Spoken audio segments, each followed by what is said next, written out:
खरा दिन अपेक्षा शीत दिने आस्थमा पेसेंट जो मैंने था बेसी अफेक्टेड हुए कहीं रीजन हूँ बिकॉज आमर खरा दिने जितेबले सनलाइट बहुत आसे आमर अर्थ रो सरफेस जितेबले हिटअप हुए बेसी तो से एयर मॉलिक्यूल्स गुड़ा कौन करे धीरे धीरे राइज अप हुए बहुत हाइट को जाए जेते गरम हम से ऊपर को बेसी हाइट को जीव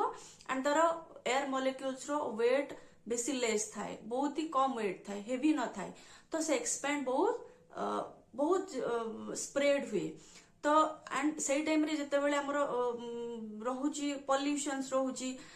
डस्ट पार्टिकल्स गुड़ाक रहुची तो से गुड़ाक भी ता संगरे एक्सपैंड हो जाए बट शीत दिन कौन हुए ग्राउंड जेहेतु ठंडा रुए सनलाइट जेहेतु बहुत कम रिसीव करे तो एयर गुड़ाक बेसी राइज अप हुए नी हमरो ग्राउंड टू टिके ऊपर रुए एंड बेसी एक्सपैंड भी करे ता द्वारा तापरे सेकंड थिंग हमरो जो पॉल्यूशंस गुड़ाक डस्ट पार्टिकल्स गुड़ा रही सेटा भी एक्सपैंड करे जो द्वारा कि सेटा हमरो ग्राउंड रु टिके कम लेवल रे थाए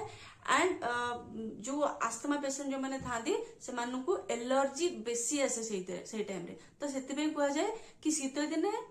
आस्थमा पेशेंट को टिके जगी रखी चलिबार अछि।